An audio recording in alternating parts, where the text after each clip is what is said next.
So hello guys, welcome to code by Gabbar. तो guys, आज हम लोग एक नई सीरीज स्टार्ट करने वाले हैं सी प्रोग्रामिंग के ऊपर। और ये जो सी प्रोग्रामिंग है वो तकरीबन हमारे 9 to 10 चैप्टर्स के ऊपर डिपेंड करेगी, जिसमें हम ट्राई करेंगे कि आपको प्रैक्टिस क्वेश्चन भी कराएं, प्लस आपको थ्योरी भी कराएं कि भाई बैकएंड पे क्या काम हो रहा होगा। एंड आपको हम ट्राई करेंगे कि आपको उसका पूरा कोड भी करके दिखाएं, और साथ में एक कोई प्रोजेक्ट भी आपको दिखा देंगे, जैसे कि कोई मैनेजमेंट सिस्टम वगैरह का। सही है। तो इससे पहले हमने सी प्लस प्लस प्रोग्रामिंग की सीरीज़ कराई चुकी है मैंने। तो अगर वो आपने नहीं देखी है तो उसकी पूरी की पूरी प्लेलिस्ट की लिंक आपको डिस्क्रिप्शन में मिल जाएगी। तो अभी हम स्टार्ट करते हैं हमारी सी प्रोग्रामिंग की सीरीज़। सही है। तो इस सी प्रोग्रामिंग के अंदर है ना, हम कुछ एक आउटलाइन को फॉलो करेंगे, और इस आउटलाइन में जो हमारा सबसे पहला चैप्टर है ना, वो हमारा उस पहले चैप्टर के अंदर हम 3 चीज़ें कवर करने की कोशिश करेंगे। सही है। और वो 3 चीज़ें क्या है? 3 चीज़ें हमारी है कि सबसे पहले आपका वेरिएबल्स क्या होते हैं। सही है ना। और दूसरी चीज़ डेटा टाइप्स क्या होती हैं। और तीसरी चीज़ हम किस तरीके से इनपुट एंड आउटपुट ले सकते हैं। इनपुट मतलब कि किस तरीके से यूज़र हमें इनपुट देगा, और आउटपुट मीन्स के उसको हम स्क्रीन पे किस तरीके से प्रिंट करेंगे। सही है। तो ये सब कुछ चीज़ें हम लोग आज के इस वीडियो में कवर करेंगे। तो अगर अभी तक आपने हमारे इस चैनल को सब्सक्राइब नहीं किया है, तो भाई हमारे इस चैनल को सब्सक्राइब कर दो और हमारे इस वीडियो को लाइक कर दो। हम लोग ट्राई करेंगे कि साथ ही साथ कुछ प्रैक्टिस क्वेश्चंस भी करें इनके रिलेटेड, ताकि आपको कोई मुश्किल ना हो और हमारे लिए ईजी हो जाए। तो शुरू करते हैं आज की वीडियो। सबसे पहले हम लोग देखेंगे कि भाई वेरिएबल्स क्या होते हैं। तो भाई जो वेरिएबल्स होते हैं ना, वेरिएबल्स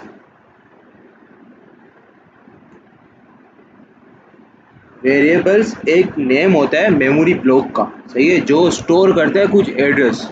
भाई मैंने बोला कि वेरिएबल है ना, एक हमारे पास है name of a memory block जो स्टोर करेगा कुछ हमारे पास डेटा। अब ये मेमोरी ब्लॉक क्या होता है? तो आप सब जब अपना लैपटॉप, अपना पीसी जो आप यूज़ करते हो ना, मोबाइल चलाते हो, तो उसमें ना आपके पास कुछ ऐसी डिस्क बनी होती है। हमारे पास होती है disk C, disk D, local disk C, local disk D, और आप यूएसबी डालते हो तो उसके अंदर है ना, आपके पास बहुत सारी फाइल्स पड़ी होती है। सही है। किसी के पास कोई म्यूज़िक की फ़ाइल होती है, किसी के पास कोई इमेज की फ़ाइल होती है, किसी के पास कुछ और फाइल होती है। तो ये जो जितनी फाइल्स होती है ना, ये फाइल्स इन मेमोरीज के अंदर कुछ ना कुछ एड्रेस बनाती हैं। लाइक ये है ना कहीं मेमोरी में स्टोर होती होगी, और ये स्टोर कहाँ पे होती होगी, उनका कोई ना कोई एड्रेस होगा। सपोज करोगे भाई मेरे पास है ना, अगर मैं आपको इसी में ही दिखाने की ट्राई करूँ, तो जब मैंने अपना ये ओपन किया ना फाइल, तो देखो मेरे पास ये बहुत सारी जगह हैं। तो अगर मैं आपको कोई भी एक इमेज को ओपन करके दिखा दूँ, लाइक अगर मैं चाहता हूँ कि मेरी जो इमेज है ना, इसको मैं यहाँ से ओपन करता हूँ, तो मैं इसको ओपन नहीं करता हूँ, मैं इसकी प्रॉपर्टीज़ में जाता हूँ यहाँ से। जब प्रॉपर्टीज़ में जाऊँगा ना, तो देखो इस मेमोरी ब्लॉक ने मेरी इतनी साइज़ ली हुई है इस डिस्क, और टोटल इतनी साइज़ डिस्क के अंदर मेरी ली हुई है। सही है। और ये इसका पूरा के पूरे डिटेल चाहिए कि भाई ये कब इस मेमोरी ब्लॉक में आई, कब ये आया, और इसका एड्रेस क्या है। इसका एड्रेस ये रहा कि यानी मेरी इस जगह पे ये फाइल यहाँ पे स्टोर हुई हुई है। तो अगर आपको थोड़ा इसको इमेजिन करना सिखाऊं कि भाई ये क्या हो रहा होगा, तो सपोज करो आपका ना, ये है एक मेमोरी। सही है। ये हमारे पास एक मेमोरी है, और इस मेमोरी के अंदर हमारे पास ये कोई आपकी डिस्क है। आप ये सपोज कर लो ये आपकी डिस्क डी है। इस मेमोरी का क्या नाम है? Disk D. सही है। और इस मेमोरी के अंदर है ना, आपके पास छोटे छोटे, यार देखो, अब देखो मेरे पास मेमोरी के अंदर है ना टोटल 10, इस डिस्क के अंदर में टोटल 10, 3-4 इमेजेस बनी हुई है। तो एक इमेज, दो इमेज, तीन इमेज, चार इमेज। इस इमेज का नाम ए है, इस इमेज का नाम बी है, इसका नाम सी है, इसका डी है। सही है। और इसके अंदर कुछ ना कुछ इमेज पड़ी होगी, इसके अंदर कुछ ना कुछ इमेज पड़ी होगी, इसके अंदर कुछ ना कुछ इमेज पड़ी होगी, इसके अंदर कुछ ना कुछ इमेज पड़ी होगी। सही है। और इन इमेज का नाम मैंने क्या बोला? A B C D. अब ये पूरी मेमोरी हो गई, और ये जो ए बी सी डी है ना, ये हमारे पास इस मेमोरी के अंदर जो चीज़ें पड़ी है ना, उनके वेरिएबल्स हैं। सही है। तो ये बिल्कुल इजी एग्जांपल से मैंने आपको समझाने की ट्राई की है। ये जो है ना, इसके अंदर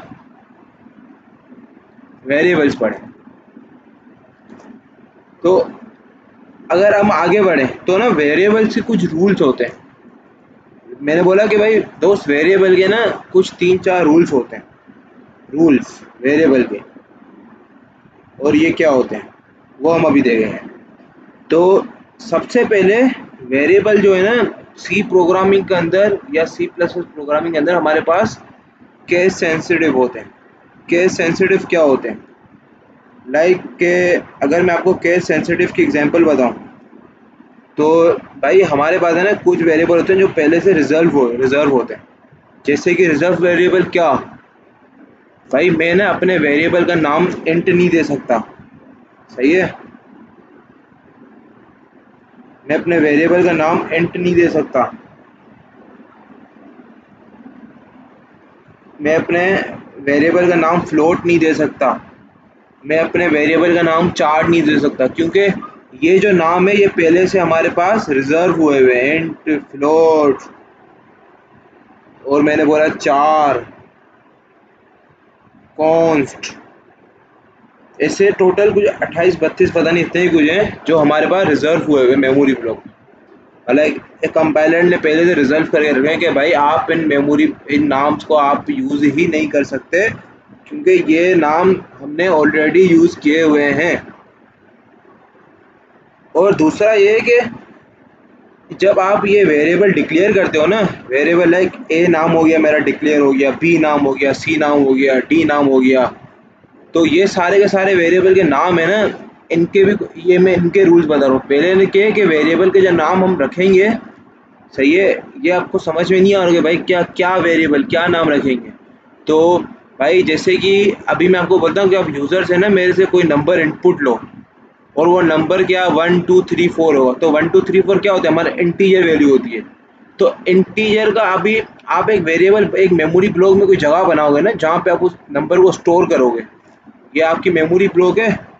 सही है ना। इसमें मैंने जगह बनाई इंट ए, और तो फिर मेरा ये ब्लॉक बन गया। और फिर इस ब्लॉक के अंदर यूज़र ने मेरे को जो वैल्यू दी, लाइक मेरे को यूज़र ने 5 दी, तो वो 5 मेरी यहाँ पे स्टोर हो गई। तो ये जो ए नाम का वेरिएबल था ना, इसका क्या नाम मैंने लिख सकता था? Int int. तो इस मेमोरी ब्लॉक में मेरा इंट नाम का एक वेरिएबल बनता नहीं लिख सकता था, क्योंकि इंट नाम पहले से सी कंपाइलर ने रिजर्व करके रखा हुआ है। मैं इसको यूज़ ही नहीं कर पाऊंगा अपनी प्रोग्रामिंग लैंग्वेज के अंदर। सही है। तो दोस्त, ये मेरे ख्याल से आपको समझ में आ गया होगा। तो अभी अगर मैं आपको दूसरा रूल बताऊं, दूसरा रूल क्या कहता है कि भाई हमारा जो है ना, रूल नंबर 2 क्या कहता है कि हमारा जो वेरिएबल होगा ना, उसका जो नाम होगा, वेरिएबल का जो नाम होगा, उसका फर्स्ट लेटर में, बल्कि इसका जो फर्स्ट करेक्टर होगा ना, फर्स्ट करेक्टर, वो हमारे पास कोई अल्फ़ाबेट हो, या कोई, या ये लाइन हो। सही है। तो मेरा जो करेक्ट नाम, जो फर्स्ट करेक्टर होगा ना, वो ये हो सकता है, इसके अलावा मैं कुछ भी नहीं रख सकता। जैसे कि मैं अगर एक वेरिएबल डिक्लेयर करूँ, मैंने डिक्लेयर किया इंट हैशटैग बी, तो भाई ये मेरा रॉन्ग होगा, क्योंकि मैं या अल्फ़ाबेट यूज़ कर सकता था, या फिर ये लाइन यूज़ कर सकता था। सही है। मैं ये हैशटैग यूज़ ही नहीं कर पाऊंगा, तो मैं इसको डिक्लेयर कैसे करूँगा? मैं खाली बी लिख सकता हूँ, या मैं अंडरस्कोर बी लिख सकता हूँ। ऐसे ये मैंने लाइन डाली, और फिर ये मैंने बी लिख दिया इसके साथ। सही है। मैं इसके बीच में स्पेस भी नहीं लिख सकता हूँ, मैं ऐसे भी नहीं लिख सकता हूँ एंट। तो ये मेरा एंट बी भी करेक्ट है, मेरा ये एंट अंडरस्कोर बी भी मेरा करेक्ट है। सही है। तो मैं ऐसे नहीं लिख सकता हूँ एंट ए, फिर मैंने स्पेस देके बी, तो ये भी मेरा रॉन्ग होगा। सही है। तो अंडरस्कोर हम कैसे यूज़ कर सकते हैं? लाइक अगर मेरा बड़ा नाम, मैंने लिखा इंट नंबर ऑफ बर्ड्स। तो ये मेरा बिल्कुल करेक्ट है, सही है। इस तरीके से मैं अपने वेरिएबल्स को डिक्लेयर कर सकता हूँ। तो ये हो गया हमारा रूल नंबर 2। और इसके साथ रूल नंबर जो 3 है ना, वो भी मेरा इससे सिमिलर होता हुआ है कि हम ना कोई कोमा यूज़ कर सकते हैं, नो कोमा, और ना ही कोई ब्लैंक स्पेस यूज़ कर सकते हैं, जो मैंने आपको रूल नंबर 2 में अभी बताया। हम के स्पेस भी नहीं दे सकते। और रूल नंबर 4 क्या कहते हैं कि हम कोई और सिंबल भी यूज़ नहीं कर सकते, नो अदर सिंबल। सही है। तो ये हमारे पास कुछ 3-4 रूल है जो हमारे वेरिएबल्स के रूल हैं। अच्छा, अब अगर मैं इन रूल्स को आपको कोड में इम्प्लीमेंट करके दिखाऊं, बट इससे पहले, हाँ चलो पहले इसको इम्प्लीमेंट करके देख लेते हैं कि ये कैसे होगा। तो अभी आप सब कुछ इग्नोर कर देना, मैं जो भी लिख रहा हूँ आप इसको सबको इग्नोर करना। सही है। ये इंट मैन क्या है, रिटर्न ज़ीरो क्या है, ये क्या सब कुछ ये लिखा हुआ है, ये सब के सब आप इग्नोर करना। मैं सिर्फ आपको वेरिएबल डिक्लेयर करके दिखाता हूँ। सही है। तो मेरा रूल नंबर 1 क्या था? मेरा रूल नंबर 1 था कि वेरिएबल केस सेंसिटिव है, यानी मैं इसका नाम ऐसे इंट 4 नहीं लिख सकता हूँ। सही है ना। अगर मैंने ऐसे लिखा तो देखो मेरा एरर आ गया यहाँ पे, invalid combination of type specify. सही है। यानी मैं यहाँ पे, तो अभी दूसरा रूल मेरा क्या कहता है, मैं जो फर्स्ट लेटर है वो या अल्फ़ाबेट हो या फिर मेरी ये लाइन हो। तो अगर मैं ऐसे वेरिएबल डिक्लेयर करूँ इंट ए, तो देखो मेरा बिल्कुल सही है, कोई एरर शो नहीं हुआ मेरे को। और अगर मैं यहाँ पे रखूँ इंट अंडरस्कोर ए, तो भी मेरा बिल्कुल सही है, देखो कोई भी एरर इस लाइन नंबर 5 पे नहीं आया।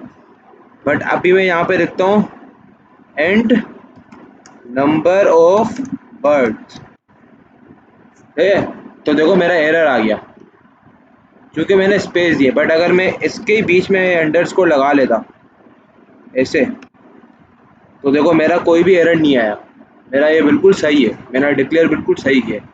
अभी मैं यहाँ पे बीच में हैशटैग या कोई और इक्वल टू की कोई प्लस की साइन लगाता हूँ, वेरिएबल डिक्लेयर करता हूँ, तो भी देखो मेरा एरर आ गया कि भाई आपने वेरिएबल से डिक्लेयर ही नहीं किया। सही है। तो इस तरीके से हम अपने वेरिएबल्स को डिक्लेयर करते हैं। तो अब हम देखेंगे कि हमारे पास कितनी टाइप्स की डेटा टाइप्स होती हैं। सही है ना। अब डेटा टाइप क्या होती है?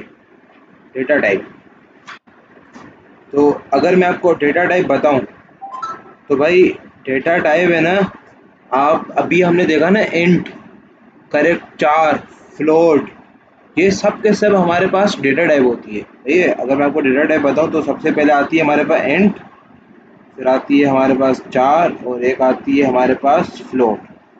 तो ये कुछ हमारे पास डेटा टाइप्स होती हैं जो हम लोग सी प्रोग्रामिंग के अंदर यूज़ करते हैं।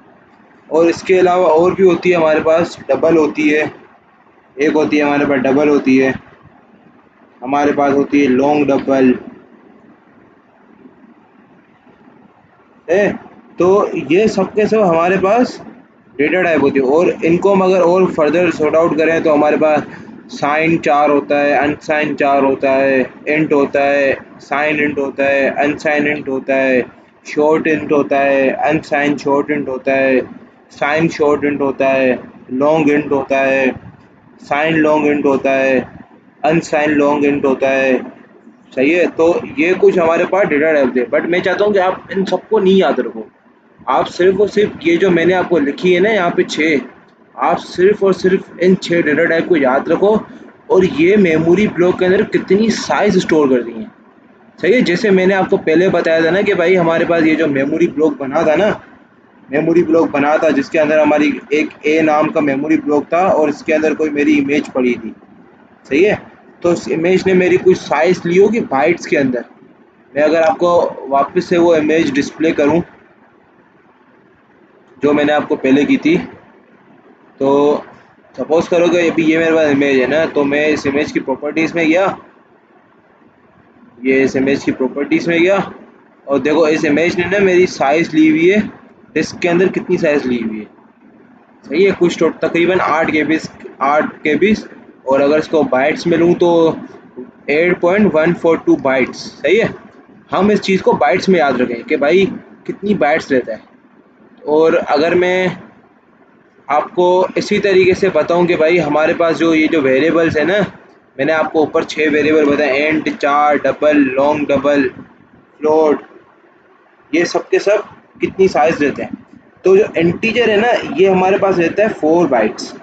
सही है, फ्लोट भी हमारे पास रहता है 4 बाइट, करेक्टर हमारे पास लेता है 1 बाइट। इसी तरीके से जो डबल है ना, वो लेता है 8 बाइट, और जो लॉन्ग डबल है ना, वो हमारे पास लेता है 10 साइज। अच्छा, मैं ज़रा वापस यहाँ पे लिख देता हूँ, लॉन्ग डबल जो है ना, वो हमारे पास लेता है 10 साइज, और ये जो डबल है ना, वो लेता है 8 साइज।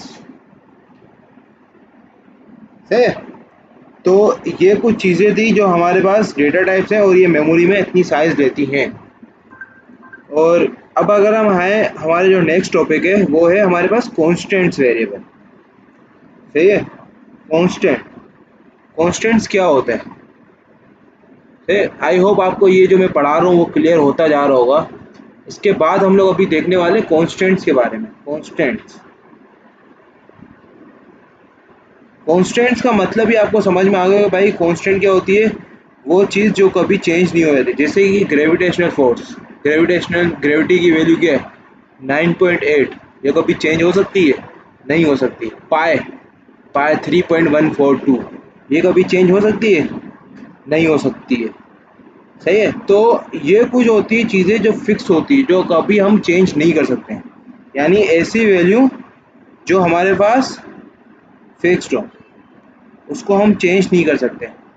तो हम क्या खुद से अपने कांस्टेंट क्रिएट कर सकते हैं? जी हाँ, इसका आंसर है हाँ, हम है ना खुद से अपने कांस्टेंट्स क्रिएट कर सकते हैं। अब हम कौन कौन से कांस्टेंट्स क्रिएट कर सकते हैं, उनकी टाइप्स क्या है, तो अब हम वो देखेंगे, टाइप्स ऑफ कांस्टेंट्स देखेंगे। तो अभी अगर मैं बताऊं तो आप खुद गेस करोगे। हमारे पास एक होता है इंटीजर, जिसको हम इंट लिखते हैं, एक होती है हमारे पास फ्लोट, सही है ना, एक होते हैं हमारे पास करेक्टर्स। तो इन सब चीज़ों को ना हम कांस्टेंट वैल्यूज दे सकते हैं।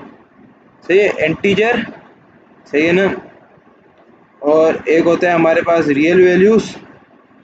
रियल वैल्यूज़ का मतलब वही मेरा फ्लोट हो गया, और एक हो गया हमारे पास करेक्टर, जिनको मैं 4 रख लेता हूँ। लाइक अगर मैं रखूँ इंटीजर, हमारे पास क्या होते हैं, तो भाई इंटीजर हमारे पास होते हैं 1 2 से 1 2 3, और वापस अगर 0, फिर -1 -2, ये होता है। रियल वैल्यूज़ क्या होती है, पॉइंट्स में वैल्यू 1.0 1.1 2.0। सही है, -20 -2.0, ये सब के सब वैल्यूज़ हमारी क्या होती है, कांस्टेंट, मतलब कि इनको हम कांस्टेंट बना सकते हैं। और एक है हमारे पास करेक्टर्स कांस्टेंट्स। करेक्टर कांस्टेंट्स क्या होते हैं, लाइक हमारे पास ए हो गया, बी हो गया, कैपिटल ए हो गया, या कोई सिंबल हो गया, या सही है, तो इन सबको हम करेक्टर कांस्टेंट्स बोलते हैं। इनको हम भी कांस्टेंट्स बना सकते हैं। तो अब हम देखेंगे कीवर्ड्स, जो मैंने आपको बताया था रिजर्व कीवर्ड्स, ऊपर मैंने बताया थे केस सेंसिटिव्स होते हैं। तो रिजर्व कीवर्ड्स कौन से होते हैं, जो कि हम मतलब के उनको अपने वेरिएबल में के नाम में यूज़ नहीं कर सकते। तो वो टोटल 32 रिजर्व कीवर्ड्स होते हैं, जिनको हम मतलब के यूज़ नहीं कर सकते। कितने कीवर्ड्स होते हैं, 32 कीवर्ड्स होते हैं जो रिजर्व होते हैं, और इनको हम अपनी प्रोग्रामिंग में किसी वेरिएबल का नाम इनको हम नहीं दे सकते। सही है, और वो 32 कौन से होते हैं सी में, उनके जो स्क्रीनशॉट है ना, वो आपको इधर किधर कहीं डिस्प्ले हो रहा होगा। और इसके साथ साथ मैं आपको कुछ नाम बता भी देता हूँ, जैसे कि ऑटो हो गया, डबल हो गया, एंट हो गया, स्ट्रक्ट हो गया, ब्रेक हो गया, एल्स हो गया, लॉन्ग हो गया, स्विच हो गया। केस हो गया, इनम हो गया, रजिस्टर हो गया, टाइप डेफ हो गया, चार हो गया, एक्सटर्न हो गया, रिटर्न हो गया, यूनियन हो गया, कंटिन्यू होगा, फोर हो गया, साइन हो गया, वॉइड हो गया, डू हो गया, इफ हो गया, स्टैटिक हो गया, वाइल हो गया, default, goto, sizeof operator, volatile, const, float, short और अनसाइन। सही है। तो ये कुछ कीवर्ड्स हैं जिनको हम किसी वेरिएबल का नाम नहीं दे सकते।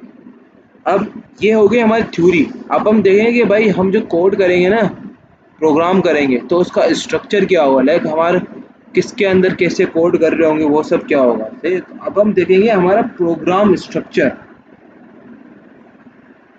प्रोग्राम स्ट्रक्चर है। तो अगर मैं आपको प्रोग्राम स्ट्रक्चर बताऊं, तो एक सैंपल कोड हम देख लेते हैं। हमारा फर्स्ट सी प्रोग्रामिंग का कोड हम करके अभी देख लेते हैं, जिसके थ्रू आपको प्रोग्राम स्ट्रक्चर क्लियर हो जाएगा। तो मैंने अपने VS कोड ओपन कर दिया है, बट मैं चाहता हूँ कि आप ऐसा कंपाइलर यूज़ करो जिसमें आपको खुद ही डीबगिंग करनी हो, ना कि आपको पहले से एरर पता चल जाए। तो इसके लिए मैं रिकमेंड करूँगा डेव C++। तो मैं अपना डेव भी ओपन कर देता हूँ।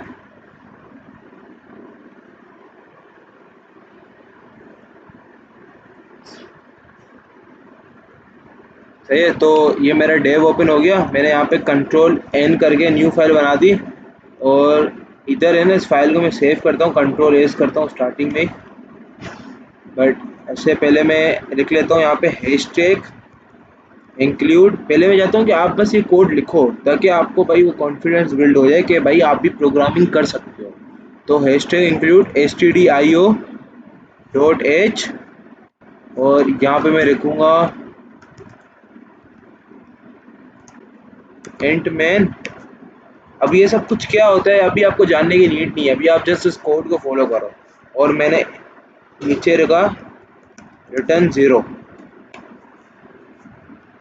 सही है। और इसके ऊपर मैं एक सिंपल एक स्टेटमेंट प्रिंट कर देता हूँ, प्रिंट एफ करके। और यहाँ पे मैं रखूँगा, वैसे सब रखते हैं वे हेलो वर्ल्ड प्रिंट करना सीखते हैं सबसे पहले अपना प्रोग्राम, बट हम सीखते हैं welcome to code by Gabbar. Welcome to code by Gabbar. ए, तो अभी हम जस्ट सिंपल एक स्टेटमेंट को प्रिंट करके देखते हैं। और जब मैं इसको रन करूँगा ना, तो सबसे पहले फाइल को मेरे को सेव करना पड़ेगा। और इस फाइल को सेव करने के लिए ना, आपको उसकी टाइप सेलेक्ट करना लाजमी है। तो मैं, ये मेरी फाइल है ना, .c फाइल बनेगी, यानी मैं सी में कर रहा हूँ, तो उसको मैं सी सोर्स फाइल रखूँगा। और अगर आप VS कोड में करोगे ना, तो VS कोड में आप देखो, यहाँ पे मैं इस फाइल के ऑप्शन में गया, और मैं अगर यहाँ पे अपनी, सही है, अगर मैं देखो फाइल में गया, और ये देखो यहाँ पे अगर मैं अपनी न्यू फाइल बनाता हूँ ना, तो उस फाइल का मैं नाम देखूंगा कोई भी, जैसे मैं नाम देते हैं न्यू, और .c लिखूंगा, ताकि मेरी सी की एक्सटेंशन में फाइल करूँ। और देखो मेरी यहाँ पे .c की फाइल बन गई। इसी तरीके से जब मैं डेव में चलाऊंगा, तो मैं यहाँ पे सी सोर्स फाइल सेलेक्ट करूंगा, सेव फर्स्ट फाइल, और यहाँ पे फाइल का नाम दे देता हूँ न्यू। सही है ना, अब मेरी फाइल बन गई है। बट ये ऑलरेडी एग्जिस्ट कर रही है, तो मैं इसको रिप्लेस कर देता हूँ, क्योंकि मैंने अभी आपके सामने एक फाइल बनाई थी। तो देखो मेरा कोड रन हो गया यहाँ पे, कोड बाय गब्बर, और ये मेरा पहला कोड हो गया रन। इसके अलावा अब ये सब चीज़ें मैंने क्या किया, ये सब कुछ क्या होता है फर्स्ट प्रोग्राम। मैं चाहता हूँ कि आप इसको रन करो, पहले आप देख के रन करो, आप इसमें डिफरेंट चीज़ें ट्राई करो। सही है ना। तो अभी मैं आपको दूंगा एक होमवर्क। मैं आपको होमवर्क क्या दूंगा, मैं आपको होमवर्क देता हूँ कि आप है ना, मेरे को A to Z तक की, सही है, पहला हमारा प्रोग्राम हो गया। मैंने आपको प्रिंट एफ में फर्स्ट स्टेटमेंट तो प्रिंट करना सिखा दी कि भाई कैसे करते हैं। बट अभी मैं आपको एक होमवर्क देता हूँ, और होमवर्क क्या होगा कि आप मेरे को A to Z तक के लेटर्स को प्रिंट करके दिखा दो। सही है। और जब प्रिंट कर लो ना, तो आप उसका जो कोड है ना, वो कमेंट सेक्शन में पेस्ट कर देना, ताकि मैं देखूँ कि आपने सही किया है नहीं किया है। तो भाई ये हो गया आपका पहला होमवर्क। सही है। अब आगे बढ़ते हैं। अब हम देखेंगे कि भाई कमेंट्स क्या होते हैं। सही है, कमेंट्स क्या होते हैं। और इससे पहले मैं अगर आपको ये कोड को समझाने की कोशिश करूँ कि int main zero int main hashtag include क्या है, तो अगर आप देखो तो सबसे पहले मैंने लिखा हुआ है हैशटैग इंक्लूड stdio.h। और stdio का मतलब होता है स्टैंडर्ड इनपुट आउटपुट। सही है, ये एक लाइब्रेरी है और इस लाइब्रेरी के अंदर ये जो हम फंक्शन यूज़ कर रहे हैं ना, प्रिंट एफ का फंक्शन हो गया, रिटर्न जी प्रिंट एफ का फंक्शन हो गया, या स्कैन एफ हो गया, ये ऐसी जितनी भी चीज़ें वो सब के सब इस लाइब्रेरी के अंदर इंक्लूड है। सही, अगर मैं लाइब्रेरी यहाँ पे इंक्लूड नहीं करूँगा ना तो मेरे कंपाइलर को पता ही नहीं चलेगा कि भाई मैं क्या यूज़ करना चाह रहा हूँ। But Dev C plus plus में ना अगर मैं इसको अनकमेंट करूँ और डायरेक्ट अपना कोड चलाऊँ ना तो मेरा चल जाएगा।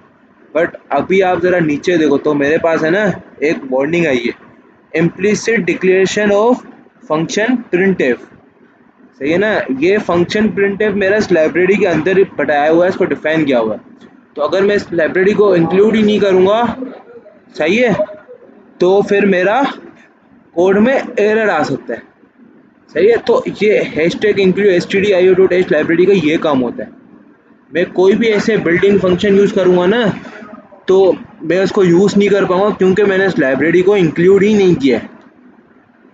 तो इस वजह से इस लाइब्रेरी को इंक्लूड करना ज़रूरी है।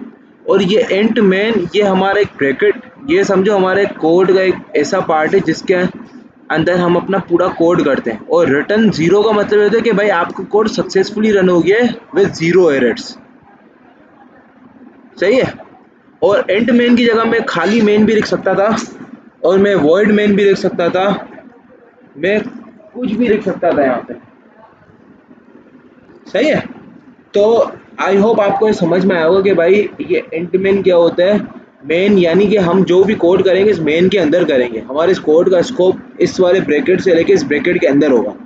जैसे ही मैं ये सपोज करो कि इस प्रिंट को मैं वापस से निकाल के और इसके बाहर प्रिंट करना चाहता हूँ, इस मेन ब्रैकेट के बाहर प्रिंट करना चाहता हूँ।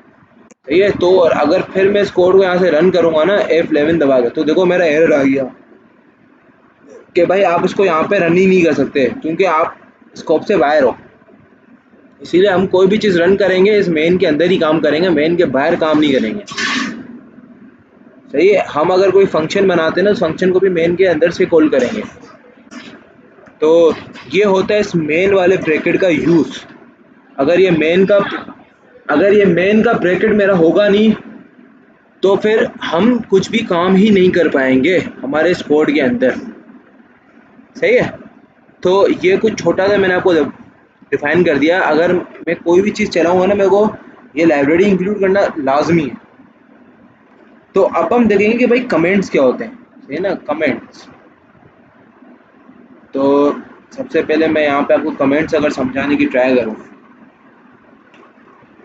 ठीक है, तो कमेंट्स हमारे पास एक ऐसा पार्ट ऑफ कोड होता है जिसको हम कभी रन करते हैं ना तो कंपाइलर उसको रीड नहीं करेगा, उसको स्किप कर देगा। और कमेंट्स का यूज़ होता है, सही है ना, हमें प्रोग्राम को समझने के लिए कि भाई सपोज करो मैंने एक प्रोग्राम रखा जो मैंने यहाँ से शुरू है यहाँ पे ख़त्म है। अब मैंने यहाँ पे एक वेरिएबल डिक्लेयर किया, इसका नाम ए रखा। अब मेरे को तो पता है ए मैंने नाम क्यों दिया है, किस वेरिएबल का ए नाम दिया, इसका क्या काम है। बट जो दूसरा कोई कोड खोलेगा उसको समझाने के लिए कि भाई ए का क्या काम है, हम कमेंट्स करते हैं। सही है, जैसे कि और हमारे पास है ना कमेंट्स की कुछ टाइप होती है। कमेंट्स की हमारे पास क्या टाइप होती है, दो टाइप होती है कमेंट की। एक होता है हमारे पास सिंगल लाइन कमेंट और एक होता है हमारे पास मल्टीपल लाइन कमेंट। ये मल्टीपल लाइन कमेंट और ये सिंगल लाइन कमेंट। और अगर मैं आपको उनका सिंटेक्स बताऊं सिंगल लाइन कमेंट का, तो बस जिस लाइन को आपको लिखना है, जैसे कि मैंने डिक्लेयर किया था ना इंट ए, अब मैंने ए डिक्लेयर कर दिया, अब मैंने इधर कमेंट कर दिया यहाँ पे, ये वाला सिंटेक्स यूज़ किया कमेंट के लिए मैंने। सही है ना, और एक सेकंड जरा मैं इसको हटाता हूँ, पहले आपसे सिंटेक्स देख लो अभी। सही है, तो सिंगल लाइन कमेंट करने के लिए ना आपको जो भी कमेंट में लिखना है, जैसे कि भाई मैंने ए डिक्लेयर किया, मैंने लिखा कि ये ए मैं यूज़ करूँगा किसी नंबर को इनपुट लेने के लिए और ये नंबर मेरा किसी दूसरे नंबर में ऐड होगा, तो ये मेरा कमेंट देना है ताकि मेरा दूसरा बंदा समझ सके। तो मैं सिर्फ ये कर लूँगा, ऐसे मैं साइन लगा के और फिर कमेंट दूंगा। बट अगर मेरा कमेंट 3 से 4 लाइन हुआ तो मैं क्या करूँगा, पहले ये करूँगा, स्टार डालूंगा और जो मेरा कोड लिखना है वो लिखूंगा 3-4 लाइनों का, और फिर उसके एंड में मैं वापस से ये करके और इधर स्टार डाल दूंगा। सही है, ये होता है मेरे पास सिंटेक्स है कमेंट्स का। तो अगर मैं इस कमेंट का आपको कोड करके दिखाऊं, उसकी कोई एग्जांपल दूं कमेंट्स की, तो जैसे कि ये अभी प्रिंट एफ है ना, ये क्या कर रहा है, प्रिंट कर रहा है ना, टू प्रिंट। अब मैं देखो यहाँ पे मेरे कमेंट कर रहा हूँ ताकि यूजर को पता चले कि ये क्या प्रिंट कर रहे हैं, मतलब क्यों प्रिंट कर रहे हैं उसको। तो अब मैंने यहाँ पे कमेंट दे दिया, टू प्रिंट समथिंग, ऐसी कुछ लिख लेता हूँ। तो देखो अब अगर मैं चलाऊंगा ना इस कोड को तो मेरा कोई एरर नहीं होगा, मेरा बिल्कुल सही होगा। बट अभी अगर मैं ये कमेंट के ये 2 लाइन हटा देता हूँ और फिर इसको रन करता हूँ तो देखो मेरा एरर आ गया। सही है, और ये होता है कमेंट इसलिए यूज़ करते हैं ताकि हम किसी दूसरे प्रोग्रामर को गाइड कर सकें कि हम अपने प्रोग्राम में क्या कर रहे हैं। सही है ना। तो मैं अभी इस कमेंट को ऊपर रखता हूँ यहाँ पे कंट्रोल वी करके, to print our first programme.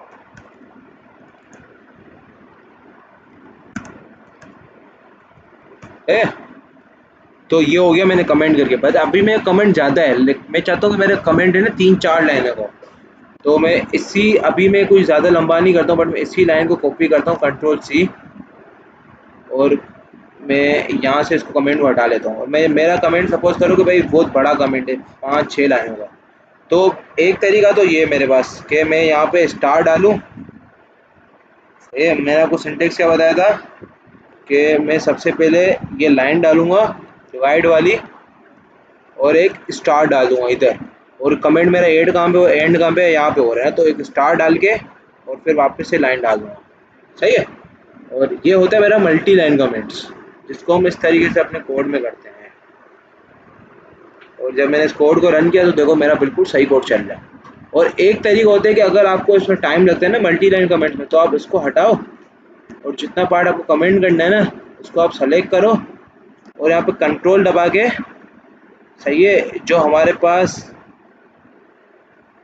ये बैक स्लैश है ना, ये वाला स्लैश, इसको आप दबा दो तो आपका खुद ना खुद कमेंट हो जाएगा। सही है, तो आई होप आपको कमेंट्स का क्लियर हो गया होगा कि भाई कमेंट्स क्या है इस सी प्रोग्रामिंग के अंदर है। तो अब हम देखेंगे हमारा नेक्स्ट टॉपिक जो है आउटपुट किस तरीके से स्क्रीन पे प्रिंट किया जाता है।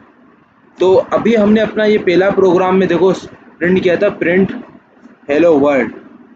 सही है, तो ये हेलो वर्ल्ड हमने एक चीज़ थी जो हमने स्क्रीन पे प्रिंट कर दी, तो ये हमने आउटपुट स्क्रीन पे डिस्प्ले किया। इसी तरीके से मैंने आपको एक होमवर्क दिया था कि आपको स्क्रीन पे डिस्प्ले करने A to Z के लेटर्स को डिस्प्ले करना है। सही है, या आप अपना कोई इंट्रो डिस्प्ले कर दो और उसका कोड को मेरे को पेस्ट करके कमेंट में पेस्ट, कोड को कॉपी करके कमेंट में पेस्ट कर देना, ये आपको होमवर्क था। तो ये जो आप कॉपी पेस्ट कर रहे हो ना, ये बेसिकली आप आउटपुट को स्क्रीन पे पेस्ट कर रहे हो, स्क्रीन पे प्रिंट कर रहे हो। जब मैं इसको रन करूंगा ना इस कोड को, तो देखो ये welcome to code by Gabbar, तो ये मेरा आउटपुट है जो स्क्रीन पे डिस्प्ले हो रहा है। सही है, अब हम देखेंगे न्यू लाइन के बारे में। सही है, अब देखो न्यू लाइन का यूज़ क्यों पड़ रहा है मैं आपको, अब देखो इसी कोड को मैं यहाँ पे कॉपी किया और मैंने ऊपर पेस्ट किया, कंट्रोल वी किया। सपोज करो मैं 2 लाइनों का आउटपुट कर रहा हूँ और ये जो फर्स्ट आउटपुट है ना इधर मैं रखता हूँ यहाँ पे हेलो वर्ल्ड। अब जब मैं इसको चलाऊँ ना तो मेरे पास आपके हिसाब से आउटपुट क्या आना चाहिए, आपके हिसाब से आउटपुट इसको क्या आना चाहिए, आप आउटपुट गेस करो। तो भाई मेरे हिसाब से इसका आउटपुट कुछ ऐसा आना चाहिए, पहले आना चाहिए हेलो वर्ल्ड। सही है, और नीचे आना चाहिए, इधर आना चाहिए कोड बाय गब्बर। तो हम देखते हैं क्या ये इसका आउटपुट आ रहा है, नहीं आ रहा है। सही है दोस्तों, फिर अब मैं इसको ज़रा रन करा,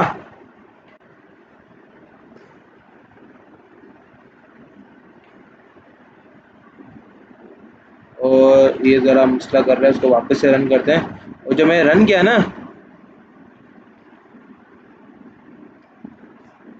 तो फिर इसको कंट्रोल एस करते हैं और देखो अब मैंने जब इसको रन किया ना तो मेरे पास हेलो वर्ल्ड और कोड बाय गब्बर एक साथ आ गया। अरे भाई ये क्या हो गया, इसमें तो कुछ समझ ही नहीं आ रहा है भाई, हमें आउटपुट इसे चाहिए ही नहीं था तो इसे क्यों आ गया। तो हम चाहते हैं कि हमारा हेलो वर्ड अलग लाइन में आए, सही है, हमारा हेलो वर्ड अलग लाइन में आए, प्लस हमारा code welcome to code back our new line में। तो इस चीज़ के लिए हम लोग यूज़ करते हैं बैकस्लैश n, सही है ना, हम यूज़ करते हैं backslash n for new line. ये हम क्या यूज़ करते हैं न्यू लाइन के लिए, बैकस्लैश n। और ये बैकस्लैश n कहाँ लगाना होगा, हम वहाँ लगाएंगे जहाँ से हमें न्यू लाइन चाहिए। तो हमारा कुछ ये कोड था प्रिंट एफ, और यहाँ पे हमारा लिखा था हेलो वर्ड डब्ल्यू, मैं एच डब्ल्यू लिखता हूँ। अब मेरे को इसके बाद न्यू लाइन चाहिए, तो मैं यहाँ पे फ़ौरन लगा दूंगा बैकस्लैश n और फिर इसको बंद कर दूंगा यहाँ पे, सही है। अब जैसे ही मैंने ये लाइन लिखी ना, बैकस्लैश n लिखा ना यहाँ पे, उसका मतलब क्या होगा कि भाई अब मेरी न्यू लाइन आ जाएगी, सही है। तो अब जरा मैं आपको कोड में करके देखूँ, तो यहाँ पे मेरे को हेलो वर्ड के बाद डायरेक्ट न्यू लाइन चाहिए, तो मैं यहाँ पे बैकस्लैश n लिख दूंगा डायरेक्ट, सही है, ये बैकस्लैश n ऐसा। तो अब ज़रा मैं इसको यहाँ पे चलाऊँ, तो देखो मेरा हेलो वर्ड अलग आ गया और वेलकम टू कोड बैक अपर मेरा अलग आ गया। तो ये हमारा था न्यू लाइन का कॉन्सेप्ट। इसके बाद होते हैं हम लोग आउटपुट के ऊपर ज़रा वापस से जाते हैं, सही है। और आउटपुट के अंदर एक और चीज़ हम देखेंगे कि भाई हम कितने टाइप के आउटपुट को स्क्रीन पे प्रिंट कर सकते हैं। अभी तो हमने सिर्फ जो हम लिख रहे थे वो प्रिंट हो रहा था, बट अभी हम प्रिंट करेंगे different types of output. Like अगर यूज़र ने मेरे को कोई नंबर दिया और मेरे को उस नंबर को स्क्रीन पे प्रिंट करना है, यूज़र ने मेरे को कोई वैल्यू दी, पाई की वैल्यू थी, उस पाई की वैल्यू को मैंने स्क्रीन पे प्रिंट किया। यूज़र ने मेरे को दिया कोई स्टार, कोई सिंबल दिया, उस सिंबल को मैंने स्क्रीन पे प्रिंट किया। तो वो सब मैं कैसे करूँगा, तो ये बहुत सिंपल है। हमें ना आउटपुट के हमारे पास टोटल 3 टाइप के केसेस होते हैं, सही है ना। अब हम देखेंगे केसेस ऑफ आउटपुट, जो हमारे पास क्या क्या होता है। तो इधर मैं लिखता हूँ केसेस ऑफ आउटपुट, सही है। तो ये हमारे पास, मैंने बोला भाई 3 टाइप के हमारे पास कैसे होते हैं। पहला होता है कि आप किस तरीके से किसी इंटीजर वैल्यू को प्रिंट कराते हो, किस तरीके से आप किसी रियल नंबर को प्रिंट कराते हो, किस तरीके से आप किसी करेक्टर को प्रिंट कराते हो, सही है। तो अगर मैं सबसे पहले आपको बताऊं कि आप इंटीजर को किस तरीके से प्रिंट कर सकते हो, तो सपोज करो मेरे पास एक था इंट ए और इसकी वैल्यू थी 10। अब ये 10 मेरे को स्क्रीन पे प्रिंट करना है, और ये ए को हम करते थे ना एज, सही है ना, int age is equal to 10। और इस 10 को मैं स्क्रीन पे आउटपुट कैसे करूँगा, मैं रखूँगा प्रिंट एफ, सही है, प्रिंट एफ। और फिर मैंने यहाँ पे लिखी एज, और मेरी एज क्या है, एज, और यहाँ पे मैं रुकूंगा पर्सन। इंटीजर के लिए आप लोग यूज़ करोगे पर्सन डी, सही है। और फिर इसको वापस से बंद करके और इधर कोमा डालने के बाद आप लिखोगे अपने वेरिएबल का नाम, जिस वेरिएबल के अंदर आपकी एज की वैल्यू स्टोर होगी। और यहाँ पे मैंने लिख दिया एज। जैसे ही मैंने ये चीज़ लिखी ना, मेरी एज की 10 वैल्यू प्रिंट हो जाएगी इधर। याद रखना, याद रखना, इंटीजर के लिए आप लोग यूज़ करोगे पर्सन डी, रियल नंबर यानी फ्लोट के लिए आप लोग यूज़ करोगे पर्सन एफ, और करेक्टर के लिए आप लोग यूज़ करोगे पर्सन सी, सही है। इसी तरीके से अगर मेरी कोई यहाँ पे होता प्रिंट एफ की स्टेटमेंट मेरी सेम होती, इधर मेरी एज की जगह होती पाई की वैल्यू, सही है। तो मैं यहाँ पे क्या रखता, पाई मेरा क्या था पर्सन एफ और कोमा, और इधर मेरे वेरिएबल का नाम था पाई, तो मैं पी आई, तो मैंने पाई रख दिया, सही है। और इधर प्रिंट एफ आ गया। अगर मेरा करेक्टर होता, तो करेक्टर मेरे स्टार होता, तो मैं इधर क्या रखता स्टार, और इधर रखता पर्सन सी, और यहाँ पे कोमा डालने के बाद में अपने वेरिएबल का नाम स्टार था, सही है। तो फिर मैंने यहाँ पे रख दिया स्टार, सही है। इस तरीके से मैंने किसी कैरेक्टर को भी स्क्रीन पे प्रिंट कर दिया। तो अब अगर मैं इस कोड को यहाँ से रन करूँ, देखो अब मैं इन तीन चीज़ों को आपको प्रिंट करके दिखाता हूँ ना। सबसे पहले मैंने एक वेरिएबल डिक्लेयर किया एंड एज, और एज को मैं प्रिंट कैसे करूँगा, प्रिंट एफ करके यहाँ पे मैंने लिखा एज इज, और इधर मैंने लिखा %d, और यहाँ पे फिर बाद में कोमा, और यहाँ पे मैंने एज को प्रिंट कर दिया। सही है, और इधर लिख लिया एज इज इक्वल टू 10। इस तरीके से हम किसी वेरिएबल को डिक्लेयर करते हैं। अब ये सब मैं आपको डीपली पढ़ाऊंगा, बट अभी इस पर फोकस करो किस तरीके से हम प्रिंट करते हैं स्क्रीन पे। और इधर मैं ना %d के बाद है ना यहाँ पे \n लगाऊंगा ताकि मेरी न्यू लाइन आ जाए इसके बाद। और फिर इसके बाद मैं इधर डिक्लेयर करूँगा एंड फ्लोट, तो इधर मैं डिक्लेयर करूँगा float pi is equal to 3.142, और यहाँ पे मैं इधर पाई को प्रिंट कर देता हूँ। तो मैं इसी स्टेटमेंट को कॉपी करता हूँ और इसको ज़रा मैं एच करता हूँ, और यहाँ पे करता हूँ पाई एस, और इधर रखता हूँ %f, और यहाँ पे पाई रख देता हूँ। सही है। अब मेरे को किसी चार को प्रिंट करना है, तो मैं इधर रखता हूँ 4, और नाम देता हूँ वेरिएबल का स्टार, और इसको इक्वल करता हूँ। अच्छा, करेक्टर को डिक्लेयर करने के लिए आपको सबसे पहले ये सिंगल वाले लगाने होंगे, और इसके अंदर आप कोई भी सिंबल ले सकते हो। तो मैं इधर स्टार रख लेता हूँ। सही है। और अब ज़रा मैं इसको स्क्रीन पे प्रिंट करता हूँ। तो प्रिंट कैसे करूँगा, Ctrl+V करके यहाँ पे रखूँगा स्टार लुक्स लाइक, या खाली इधर स्टार लिख लेते हैं, और यहाँ पे %c, और इधर मेरे वेरिएबल का नाम क्या है, स्टार, तो मैंने इधर स्टार रख दिया। और अब ज़रा मैं इस कोड को चलाऊँ तो देखो मेरा प्रिंट हो गया एज, पाई की वैल्यू, और इधर स्टार। सही है। अच्छा, पॉइंट के बाद है ना टोटल 6 डिजिट में प्रिंट करते, तो मैंने 3 दिए थे, तो बाकी के 3 इसने 000 रख दिए अपनी मर्जी से। सही है ना। और अगर मेरे को सिर्फ 3 डिजिट चाहिए तो मैं इधर रखता %.3f। सही है। ये चीज़ याद रखना, जितने डिजिट आपको प्रिंट करने हैं इसके बाद आपको ऐसा लिखना होगा। तो देखो इसने मेरा 3.142 ही प्रिंट किया। तो इस तरीके से हम चीज़ों को स्क्रीन पे प्रिंट कर सकते हैं। अच्छा, तो गाइस अब हम देखेंगे कि हम किस तरीके से यूज़र से वैल्यूज़ को इनपुट ले सकते हैं। सही है। तो इनपुट कैसे लेंगे अभी अभी हम लोग वो देखेंगे। ठीक है। तो इनपुट लेने के लिए अगर मैं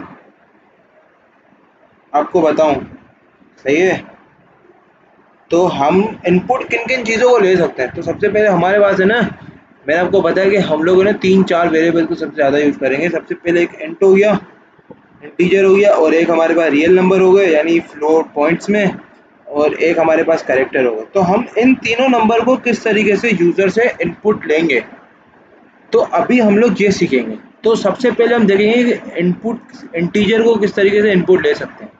तो दही देखो हमारे पास है ना इनपुट का, जैसे कि आपको मैंने बताया कि भाई इंटीजर के लिए हम लोग यूज़ करते हैं %d, रियल नंबर के लिए हम लोग यूज़ करते हैं %f, और करेक्टर के लिए हम लोग यूज़ करते हैं %c।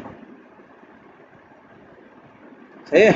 तो अभी अगर मैं किसी इंटीजर को इनपुट लेना हो, तो हमें जिस भी नंबर को इनपुट लेना हो ना, उसका एक सिंटेक्स सेम होता है। सबसे पहले आपको लिखना है scanf। सही है। और इसके बाद आपको कुछ इस तरीके से ये जगह, एक ये स्पेस हो गया कोमा, और यहाँ पे m% डालना है, और साथ में आपको यहाँ पे वेरिएबल का नेम लिखना है, जो आपके वेरिएबल का नेम हो। सही है ना। फिर चाहे आपका करेक्टर का वेरिएबल हो, या इंटीजर का वेरिएबल हो, या फ्लोट का वेरिएबल हो। और ये जो ब्रैकेट मैंने खाली छोड़ा ना, यहाँ पे आप लोग क्या रखोगे, अगर आपका इंटीजर है तो आप यहाँ पे %d लिखोगे, अगर आपका फ्लोट है तो आप %f लिखोगे इधर, और अगर आपका करेक्टर है तो आप %c लिखोगे। सही है। तो इधर आपका ये आएगा, और इस तरीके से हम यूज़र से इनपुट लेंगे। अभी हम लोग है ना थोड़ा पूरा आपको मैं एक एडवांस चीज़ बताने जा रहा हूँ, तो उसको ज़रा ध्यान से समझना आप लोग। सबसे पहले सपोज करो कि भाई मैंने किसी यूज़र से कोई एज देना है, तो मैंने इंटीजर एज नाम का वेरिएबल बना दिया। इस तरीके से मैंने एक एज के वेरिएबल को मैंने डिक्लेयर कर दिया। सही है, ये चीज़ समझना। जैसे ही मैंने ये लाइन लिखी ना, लाइन नंबर 4 इंट एज, मेरा क्या हुआ होगा, मेरा मेमोरी ब्लॉक में मेरी है ना दो टाइप की मेमोरी होती है। एक होती है हीप। अच्छा, इसको मैं ज़रा आपको उधर बोल के बता देता हूँ।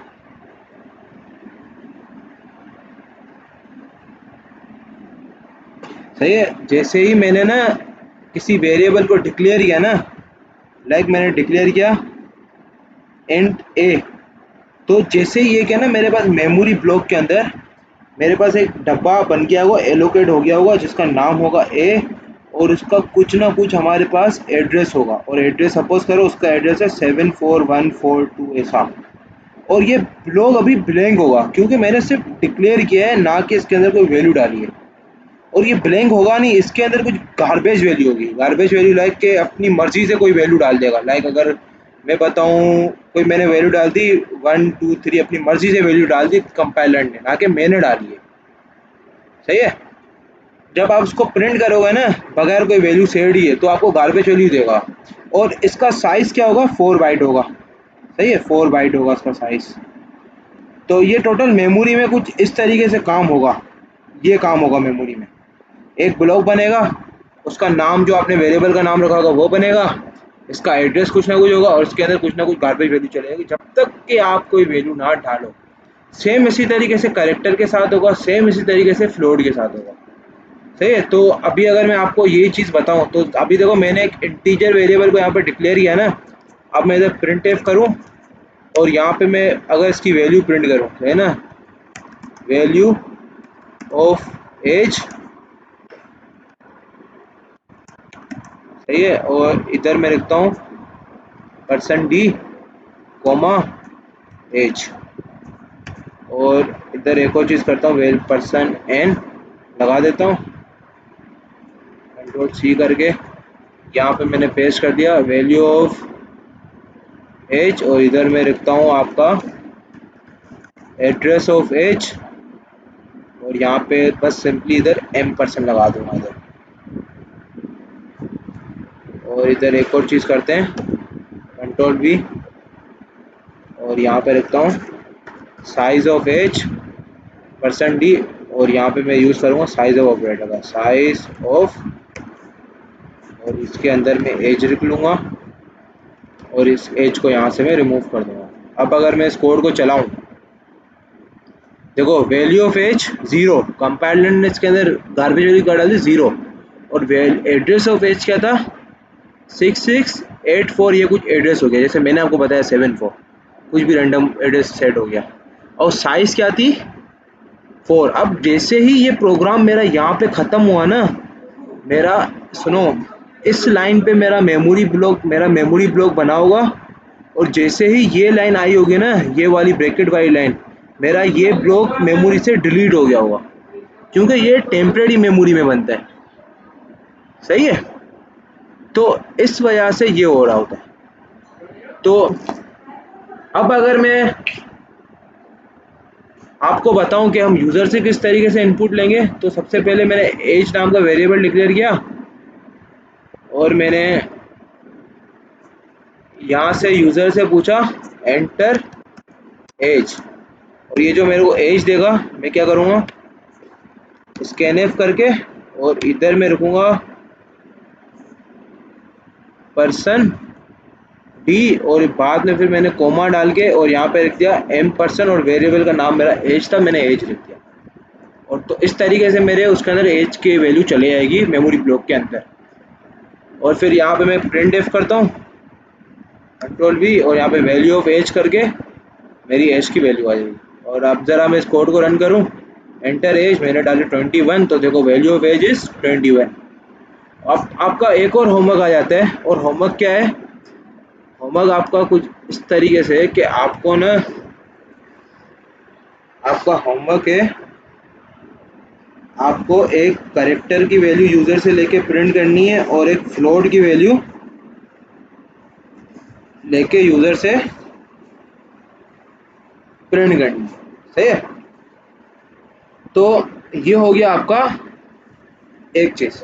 अच्छा, इसके अलावा है ना, मैं आपको एक चीज और बताना चाहता हूँ कंपाइलेशन के प्रोसेस के बारे में। सही है। अब आप सोच रहे हो भाई ये कंपाइलेशन प्रोसेस क्या है, कंपाइलेशन क्या है। तो जैसे ही ये कंपाइलेशन का वर्ड मैंने लिखा ना, कंपाइलेशन, तो देखो अगर मैं आपको वापस अपने इस पुराने कोड पे ले चलूँ, तो जब इस पे एग्जीक्यूट में जाऊंगा ना, तो देखो मेरे पास दो ऑप्शन आते हैं, एक आते हैं कंपाइल, एक आता है रन, और एक आते हैं कंपाइल एंड रन। तो जब भी मैं किसी प्रोग्राम को ये कंपाइल एंड F11 दबाता हूँ, उसका मतलब मेरा कंपाइल करो रन करो। कंपाइल जब करूँगा ना, तो मेरे को प्रोग्राम में कुछ ऐसा पता चलेगा कि भाई आपके प्रोग्राम में ज़ीरो एरर है, ज़ीरो वार्निंग है, सब सही है। यानी प्रोग्राम को कंपाइलर ने कंपाइल करके बताया। अब इसने कैसे कंपाइल किया, तो इसका एक प्रोसीजर होता है। प्रोसीजर क्या होता है कि सबसे पहले देखो आपने फाइल बनाई, सही है। देखो ये मेरी कोई फाइल थी, उस फाइल का नाम क्या था, मेरा फाइल का नाम था hello.c, सही है। इसके बाद जैसी फाइल बनी ना, जब मैंने कंपाइल किया ना, तो सी जो एक कंपाइलर हमारा होगा, सही है ना। और ये मेरा कोई कंपाइलर है, सी का कंपाइलर, सी कंपाइलर, सही है। मेरा ये सी का कंपाइलर है,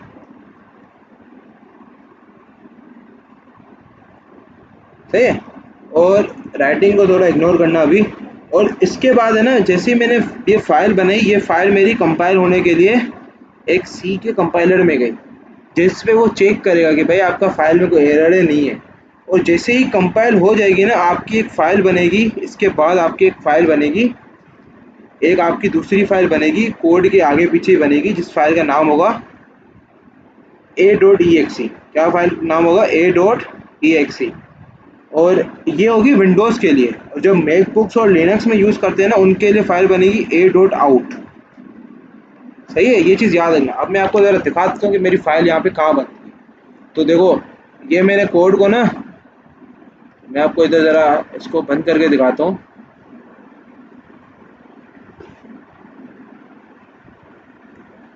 तो इस कोड को मैंने यहाँ से बंद किया, तो ये देखो मेरा ना यहाँ पे फाइल पड़ी है। अब इसमें देखो बहुत सारी फाइल पड़ी हुई है, ये देखो न्यू पड़ी है। अब ज़रा मैं इस फाइल को डिलीट करता हूँ, कंट्रोल डी करके डिलीट कर देता हूँ, और ये फर्स्ट वाली को भी डिलीट कर देता हूँ। अब देखो मेरी यहाँ पे खाली ये फर्स्ट की एक नाम की फ़ाइल है, न्यू की एक नाम की फ़ाइल है। बट जैसे ही मैं कोड में गया, मेरे कोड का नाम देखो न्यू डॉट सी था। मैंने जैसे ही इधर आया एग्जीक्यूट में, मैंने कंपाइल किया, जैसे ही मैंने कोड लिखा, कोड के बाद स्टेप्स याद करो। दूसरा स्टेप क्या था, कंपाइल, सी कंपाइलर फाइल को कंपाइल करेगा। जैसे ही मैंने कंपाइल किया, मेरा आया ज़ीरो वार्निंग, ज़ीरो एरर। जैसे ही कंपाइल हो जाएगा, यानी मेरा कोड में एरर नहीं है, तो मेरी एक न्यू फाइल बन जाएगी, ये वाली देखो exe फाइल बन जाएगी, सही है।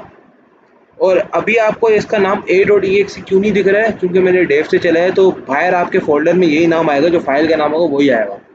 बट जब मैं आपको VS कोड दिखाऊं, VS कोड में जब मैं इसी कोड को खोलूँ, तो देखो मेरे यहाँ पे फाइल आ गई new.exe। जो फाइल का नाम होगा वही .exe आ जाएगा, सही है। तो देखो मेरी ये फाइल आ गई यहाँ पे। ये कंपाइल होने के बाद आई है, मैंने रन नहीं किया था, मैंने सिर्फ कोड को कंपाइल किया था। कंपाइल का मतलब कि आपका कोड ज़ीरो एरर है, अभी आपका कोड रन हो सकता है, आप उसको रन कर दो, सही है।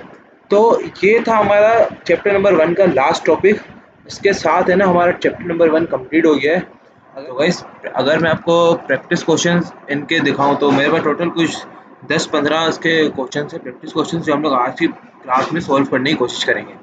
तो सबसे पहला अगर हम क्वेश्चन देखें, तो है declare a variable name age of type integer and initialize it to 25। So मैं चाहता हूँ कि पहले आप इस वीडियो को पॉज करो और खुद ही इस क्वेश्चन को ट्राई करने की कोशिश करो।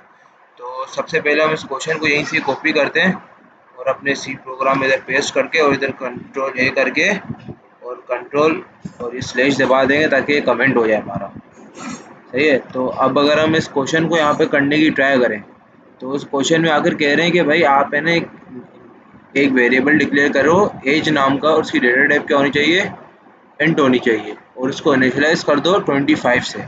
तो सेम इसी तरीके से करेंगे हम। सबसे पहले हैशटैग इंक्लूड करके अपनी लाइब्रेरी यहाँ पे इंक्लूड करेंगे, stdio.h, और इधर हम लोग करेंगे इंट मेन और मेन ब्रैकेट के अंदर हमने इधर नीचे लिख दिया रिटर्न 0 और इसके ऊपर इधर हम करेंगे एक मैंने इंट एज नाम का वेरिएबल बनाया और उसको इनिशियलाइज कर दिया 25। हो गया भाई, बस इतना सा सवाल में था। अगर हम इसी वैल्यू को प्रिंट करके देखें तो प्रिंट कर गया प्रिंट एफ और यहाँ पे मैं सिंपली एज लिख लेता हूँ तो देखते हैं हमारा आंसर क्या आता है, क्या यही आता है। और इसको मेरे को फाइल बनाना होगा तो मैं लिखता हूँ अपना प्रैक्टिस क्वेश्चन, इधर लेता हूँ चैप्टर।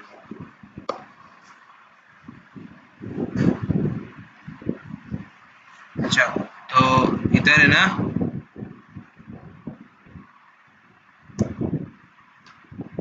मेरे को सिंपली लिखना होगा प्रिंट एफ और यहाँ पे मैं लिख लेता हूँ एजेस और ये मेरे लगा यहाँ पे परसेंट डी वैक्सीनेशन कोमा और इधर मैं लिख लेता हूँ एज। तो अब अगर मैं इस कोड को यहाँ पे चलाऊँ तो मेरा आ गया एज इज 25। सही है, तो मैं चाहता हूँ कि आप पहले खुद ट्राई करो उन सारे सवालात को, इसके बाद आप मेरी इस वीडियो पे आओ। सही है, तो मैं ज़रा इस पार्ट को यहाँ पे वापस से कमेंट आउट कर देता हूँ ताकि हम इधर ही अपना दूसरा सवाल कर सकें। सही है, तो अब ज़रा दूसरे सवाल में चलते हैं। और दूसरा सवाल क्या कहते हैं कि आप है ना एक कांस्टेंट, दूसरा सवाल क्या है, create a constant variable pi of type float and assign the value 3.142 3.14159। सही है, अगर मैं इसको चेंज करके इधर कर देता हूँ 3.142 3.142। तो अब अगर मैं इस क्वेश्चन को सोल्व करूँ,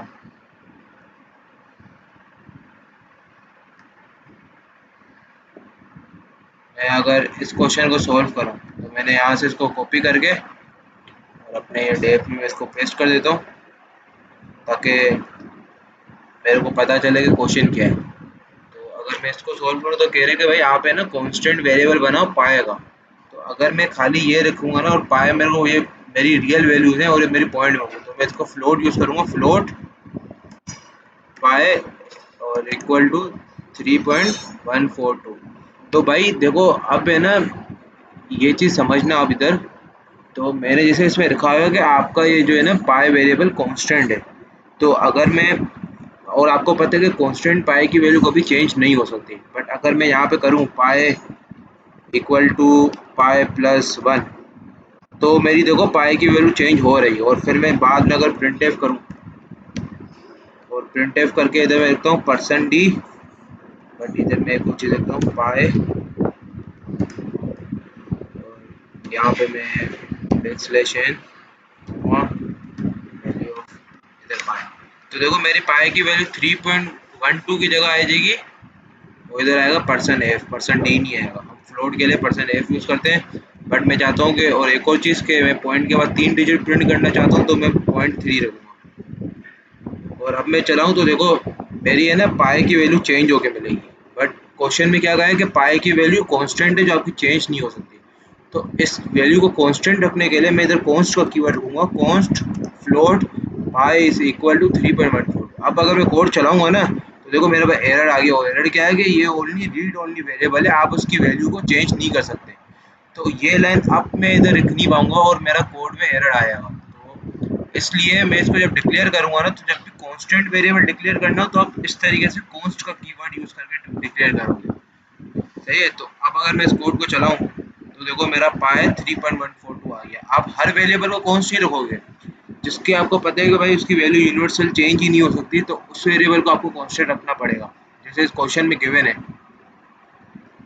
सही है, तो अब अगर हम क्वेश्चन नंबर 3 की तरफ चलें तो हमारा क्वेश्चन नंबर 3 क्या कहता है, हमें कह रहा है कि आप है ना यूज़र से उसका नाम लो और उसको वेरिएबल के अंदर स्टोर करो। तो हमने अभी तक नाम लेना सीखा ही नहीं है, हमने सिर्फ करेक्टर लेना सीखा है, इंट लेना सीखा है, फ्लोट लेना सीखा है। ये जो ये वाली ये चीज़ है ना, ये हमारी आती है स्ट्रिंग के अंदर। तो इसको हम अभी स्किप कर देंगे, ये जब हम एरेस पढ़ना स्टार्ट करेंगे ना तो आपको ये सही से समझ में आएगा। तो इसीलिए अभी मैं इस क्वेश्चन को स्किप करूँगा। अच्छा, इसके बाद क्वेश्चन 4 क्या है? क्वेश्चन नंबर 4 हमारे पास कहता है कि read two integers from the user and store them in variables num1 and num2। सही है, और साथ में हम इसको प्रिंट भी करके देख लेंगे। तो भाई मैं इस क्वेश्चन को यहाँ पे ज़रा पेस्ट करता हूँ। और अब मैं क्या दो वेरिएबल बनाए, एंड मैंने num1 बनाया कोमा, और इधर मैंने num2 बनाया। सही है, इस तरीके से मैंने दो वेरिएबल डिक्लेयर कर दिए num1 num2, और इसके बाद इनकी वैल्यू यूज़र से लेनी है ना। प्रिंटफ कर दिया और मैंने पूछ लिया यहाँ पे एंटर num1। अच्छा देखो, ये num1 अगर मेरे को दोनों वैल्यू साथ में लेनी है तो उसके दो तरीकों से। एक तरीका आपको पता है कि आप एंटर num1 करके और यहाँ पे फिर स्कैनफ रख दो, और इसके अंदर फिर मैं क्या रखूँगा, %d कोमा m%2 num1, और इसी तरीके से मैं num2 ले लूँगा। एक तरीका तो मेरा ये हो गया जो अभी हम लोग इसको फॉलो कर रहे हैं, बट एक और तरीका होता है, वो मैं आपको भी बाद में बताऊँगा। तो अब मैं ज़रा num2 भी ले लेता हूँ। अच्छा, एक तरीका तो ये हो गया कि इस तरीके से हम num1 num2 ले सकते हैं। ठीक है, अगर मैं आपको, ये है हमारा मेथड वन। जब आपको दो एक से ज़्यादा वैल्यू लेनी हो इनपुट में, सही है ना, तो उसका एक है मेथड वन आपका ये हो गया। आप इस तरीके से अलग अलग करके वैल्यू को इनपुट ले सकते हो। बट मेथड टू क्या होगा, अब हम देखेंगे इसका है मेथड टू। और मेथड टू में कैसे रहता है, हम भाई एक ही दफ़ा प्रिंट करें प्रिंटफ। देखो मैंने एक ही दफ़ा लाइन प्रिंट की, प्रिंटफ एंटर num1 एंड और num2 में दोनों साथ में ले लूँगा, अलग अलग नहीं लूँगा, मैं एक साथ लूँगा। तो बस इसके लिए मुझे स्कैनफ में चेंज करना होगा। स्कैनफ में वापस से %d लिखूँगा, क्योंकि मेरे को दो वैल्यू लेनी है ना, दो दो वैल्यू लेनी है num1 एंड num2, तो मैं दोनों दो %d लगाऊंगा, दोनों मेरे इंटीजर है। और फिर इधर कोमा m%2 num m%num2। अब इससे क्या होगा कि भाई ये ना मेरी दो वैल्यू लेगा इनपुट में। तो अब ज़रा ये चीज़ तो आपको पता है, इसको तो मैं कमेंट आउट कर देता हूँ। मैं चलाता हूँ दूसरा तरीका, और इसके बाद मैं प्रिंट कर दूंगा प्रिंटफ। सही है, num1 इज, अब इधर रुकूंगा मैं अपना %d, और इधर रुकूंगा एंड num2 इज, और यहाँ पे वापस से %d करके कोमा num1 कोमा num2। तो इस तरीके से हम कुछ वैल्यूज को प्रिंट कर लेंगे। और अब जरा मैं इस कोड को चलाऊँ तो एंटर num1 एंड num2, तो मैंने डाला 2, पहली num1 की वैल्यू 2, फिर मैं वापस से एंटर दबाऊंगा और फिर दूसरी वैल्यू डाली 3, तो देखो मेरी आ गई 2 एंड 3। तो इस तरीके से हमने क्वेश्चन 2 को भी बड़ी इजीली कर लिया। तो अब हम करेंगे क्वेश्चन नंबर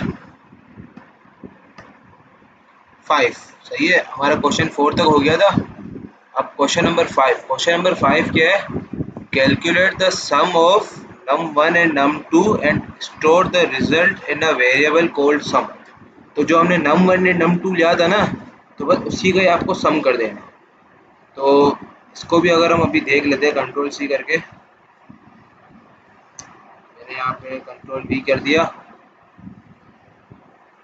और मैं अभी ज़रा है ना मेथड वन आपको चला के दिखा देता हूँ। कंट्रोल सी, और इधर मैंने लिखा कंट्रोल वी। यहाँ से मैं ज़रा उसको कर लेता हूँ, तो देखो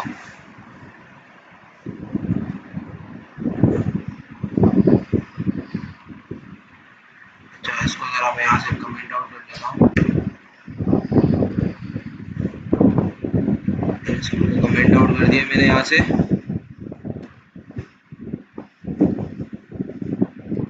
देखो मेरी num1 num2 आ गया। अब मेरे को एक और वेरिएबल बनाना है सम का, तो इसके साथ ही ऊपर डिक्लेयर कर देता हूँ सम का, और इधर मैं लिखता हूँ sum is equal to num1 plus num2। सही है, तो अब इससे मेरा क्या होगा, सम कैलकुलेट हो जाएगा num1 और num2 का। और अब मैं इसको प्रिंट करूँ तो प्रिंटफ करके, और यहाँ पे मेरे को सम इज इक्वल टू, और यहाँ पे रखूँगा परसेंट डी कोमा सम, और यहाँ पे लगा दूंगा स्लैश है। सही है। और अब अगर मैं इस कोड को चलाऊं, बट एक सेकंड जरा इसको मेरे को हटाना पड़ेगा क्योंकि मैंने तो कमेंट नहीं किया था। और अब चलाऊं तो num1 मैंने 2 डाला, num2 मैंने 3 डाला और मेरा सम आ गया 5। सही है। तो ये मैंने कुछ टोटल 5 क्वेश्चन सोल्व कर दिए। और अगर हम आगे बढ़े तो आगे क्या है, given the following variables int length equal to 10 और int width is equal to 5। अब आपको कैलकुलेट करना है एरिया ऑफ, सही है ना, आपको भी एरिया कैलकुलेट करना है। और एरिया का फॉर्मूला क्या होता है, पाई आर स्क्वायर। एरिया का फॉर्मूला क्या है, एरिया इज इक्वल टू पाई, ओ इसमें अगर करें तो लेंथ मल्टीप्लाई बाय विड्थ है। सही है, ये आपको दिया हुआ है। तो मैं चाहता हूँ कि ये सवाल आप खुद करो, सेम सम की तरह ही होगा, बस मल्टीप्लाई की साइन क्या होती है, ये होती है। तो आप मतलब कि ये साइन लगा के आप इजीली मल्टीप्लाई भी कर सकते हो। तो मैं चाहता हूँ कि ये सवाल आप लोग खुद ही ट्राई करो। अब इसके बाद अगर मैं क्वेश्चन 7 देखूँ तो क्वेश्चन 7 के convert the temperature in Celsius store in a variable temp Celsius to Fahrenheit and store the result in variable temp Fahrenheit. The conversion formula is Fahrenheit is equal to Celsius multiplied by 9 divided by 5 plus 32। तो देखो भाई, आपको क्या करना है, आपको ना user से एक वैल्यू लेनी है टेम्परेचर की जो आपकी सेल्सियस में होगी, और उस वैल्यू को आपको फ़ारेनहाइट में कन्वर्ट करना है। सही है। तो आप बस एक वेरिएबल बनाओगे और फ्लोट में बनाओगे, और उस वेरिएबल का नाम क्या रखोगे, टेम्प सेल्सियस रखोगे। इसके बाद आप क्या करोगे, सिंपल एक वेरिएबल बनाओगे टेम्प फ़ारेनहाइट का, और उसको इक्वल टू रखोगे टेम्प सेल्सियस मल्टीप्लाई बाय ये पूरा फॉर्मूला रखोगे। अच्छा, फॉर्मूले में इधर क्या करोगे, यहाँ पे मेरा था टेम्प, सही है, ये क्या था, temp Fahrenheit is equal to temp Celsius multiply by, यही सेम फॉर्मूला आप लोग लिख लोगे। इससे आपको क्या होगा, इसका आंसर आ जाएगा। तो आप, मैं चाहता हूँ कि ये सवाल भी आप खुद ही ट्राई करो। मैं जस्ट आपको एक्सप्लेन कर रहा हूँ ताकि आप खुद की मतलब स्किल्स इंप्रूव हो, ना कि मेरी। अच्छा, तो गाइस हमारे नेक्स्ट क्वेश्चन है ना, क्वेश्चन नंबर 8, वो हमें क्या कहते हैं कि आपको ना 2 इंटीजर लेनी है, सही है ना, और इन 2 इंटीजर को आपको स्वैप करना है विदाउट यूजिंग टेम्पररी वेरिएबल। और ये जो वैल्यूज है ना, आप यूज़र से ले सकते हो। तो आप, मैंने 2 वैल्यू ऐसी सपोज कर ली 10 और 20। सही है। तो मैं इन 2 वैल्यूज को लेके बनाऊंगा सॉल्यूशन, और ये सॉल्यूशन ऐसा होगा जो मेरी हर वैल्यू पे एप्लीकेबल होगा। तो अब अगर मैं चाहता हूँ कि पहले आप इस वीडियो को पॉज करो और खुद ही सॉल्यूशन को ट्राई करने की कोशिश करो, उसका कोड बनाओ, सही है, इसकी लॉजिक बनाओ। तो अगर मैं इस लॉजिक को बनाने की कोशिश करूँ कि भाई कैसे बनेगी, तो देखो हमारे पास x की वैल्यू थी 10 और y की वैल्यू थी 20। अब मैं अज्यूम कर रहा हूँ कि आपको डिक्लेयर करने आती है इनकी वैल्यू, x और y को डिक्लेयर करने आते हैं, और वैल्यू आप यूज़र से इनपुट में ले सकते हो। तो अभी मेरे को यूज़र ने x की वैल्यू 10 दी और y की वैल्यू 20 दी। तो मैं क्या करूँगा, सबसे पहले रखूँगा y is equal to y minus x, जिससे मेरी y की वैल्यू आ जाएगी 10। सही है। और इसके बाद करूँगा x is equal to x plus y, यानी 10 और 10 कितना हो जाएगा, 20। x की वैल्यू आ गई 20। और इसके बाद में एक और चीज़ करूँगा, y is equal to x minus y, यानी 20 माइनस 10 कितना हो जाएगा, 10 ही हो जाएगा। तो इस तरीके से देखो मेरी वैल्यू स्विच हो गई। अब ये जो है ना, अभी आप सोच रहे हो कि अगर मैं इन 2 लाइनों को देखूं तो भी तो भाई मेरी वैल्यू स्विच हो रही है, 10 और 20 स्विच हो गई। ये फिर मैंने थर्ड लाइन क्यों रखी, क्योंकि मैंने थर्ड लाइन इसलिए रखी, अगर सपोज करो कि x की वैल्यू 20 होती और y की वैल्यू 10 होती तो क्या होता। अगर मेरी, मैं बोल रहा हूँ कि अगर कुछ ऐसा होता कि मेरी x की वैल्यू 20 होती और y की वैल्यू 10 होती, तो फिर क्या होता। तो देखो 20 माइनस 10 और 10 माइनस 20, इधर आ गया मेरा -10। सही है, यानी मेरी y की वैल्यू -10 हो गई अभी।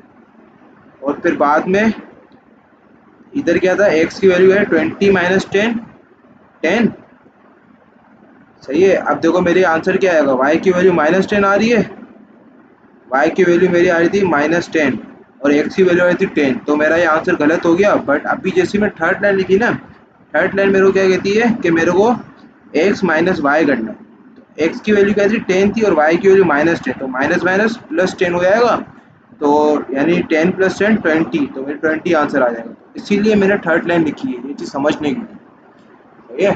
तो अगर आप इसी चीज़ को कोड में इम्प्लीमेंट करो, तो भाई मैंने ना यहाँ पे कोड पहले से इधर रखा हुआ है ताकि टाइम बच सके। तो देखो मैंने कोड में भी यही सेम चीज़ की है। और देखो 20 और 10, पहले मैं 20 और 10 चला के दिखा रहा हूँ। और जैसे ही मैंने चलाया ना, सही है, मैं देखो पहले एक्स की वैल्यू 10 रखी और वाई की वैल्यू 20 रखी। और अब अगर मैं इस कोड को रन करूँ तो देखो मेरा 20 और 10 स्विच हो गया, वाई की वैल्यू 20 थी, एक्स की वैल्यू 10 थी, मेरा स्विच हो गया। अब अगर मैं एक्स की वैल्यू 20 करता हूँ, देखो एक सेकंड, अब अगर मैं एक्स की वैल्यू 20 करता हूँ और वाई की वैल्यू 10 करता हूँ और फिर अब मैं इस कोड को चलाऊँ, तो देखो मेरा 10 और 20 वापस से स्विच हो गया। एक्स की वैल्यू 20 थी, जो 10 होगी, और वाई की वैल्यू 10 थी, जो 20 हो गई। सही है। तो इस तरीके से हम कोई भी दो वेरिएबल्स को स्विच स्वैप कर सकते हैं। अच्छा, तो अब हम देखेंगे अपना नेक्स्ट क्वेश्चन। तो नेक्स्ट क्वेश्चन क्या है, read the character from the user and store it in a variable name C H. सही है, आपको यूजर से कैरेक्टर लेना है और इसको स्टोर करना है सी एच के अंदर, और इसकी एस की वैल्यू प्रिंट करनी होती है। सही है। अच्छा, एस की वैल्यू क्या होती है, अभी हम जरा वो सुनेंगे। तो भाई मैंने कहा एस की वैल्यू क्या होती है। तो सपोज करो अभी है ना, आप अगर गूगल में जाओ ना और एस की वैल्यू सर्च करोगे, तो आपके पास कुछ ऐसे आ जाएगी एस की वैल्यू। यानी सपोज करो कि ए की एस की वैल्यू है 3, बी की एस की वैल्यू है 4, सी की एस की वैल्यू है 5, से डी की एस की वैल्यू है 6। ये हमारे पास एस की वैल्यू होती है। जो जैसे कि आपको पता है कि भाई हमारे पास है ना, इसमें कोई भी वो नहीं होता, सिर्फ बाइनरी डिजिट्स होते हैं। सही है। और ये कंप्यूटर हमारी जो इसमें जो चल रहा है ना ए बी सी डी, उसके अंदर इसकी एस की वैल्यू स्टोर हुई है, जिसको हमारा कंपाइलर कन्वर्ट करके हमें A B C D character देता है। सही है। तो अगर मैं आपको एस की वैल्यू का चार्ट दिखाऊं इधर, तो ओपन करता हूँ और यहाँ पे लिखता हूँ एस की टेबल लिख लेता हूँ। सही है। तो देखो ये मेरे पास एक एस की टेबल आ गया, कोई भी ओपन करता हूँ।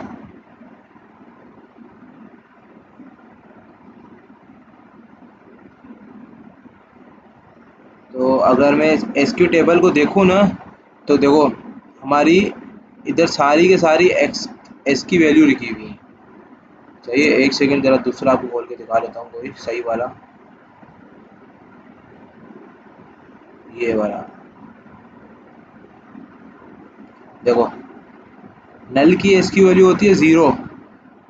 इसी तरीके से अगर मैं आपको ए बी सी डी दिखाऊँ, तो देखो 64 होती है, 65 होती है कैपिटल ए की, 66 होती है कैपिटल बी की, और स्मॉल ए की वैल्यू होती है 97। ये सारी इसकी एस की वैल्यूज होती हैं। सही है। तो अगर इसी एस की वैल्यूज को हम कोड में ट्राई करें, तो सपोज करो ये मैंने अपना कोड खोला और पहले मैं इनको कमेंट करता हूँ, और अब हम करने वाले हैं क्वेश्चन 9। सही है। तो फिर मैं यहाँ से सिंपली क्वेश्चन 9 को कॉपी करता हूँ और इधर क्वेश्चन 9 को पेस्ट कर देता हूँ, और इस चीज़ को मैं कमेंट कर देता हूँ। मैंने बनाया 4 सी एच, और इसकी वैल्यू मेरे को देगा यूज़र। तो मैं यूज़र से प्रिंट एफ करके पूछ लिया एंटर करेक्टर, एंटर 4। तो जैसे ही मेरे को देगा ना, मैं स्कैन एफ करके %c कोमा, और इधर मैं क्या रखूँगा सी एच, जिसके अंदर मेरे को वैल्यू डालनी है। बट इससे पहले मैं यहाँ पे लगाऊंगा M%। और अब मेरे को एस की वैल्यू प्रिंट करनी है, तो मैं प्रिंट एफ के अंदर क्या रखूँगा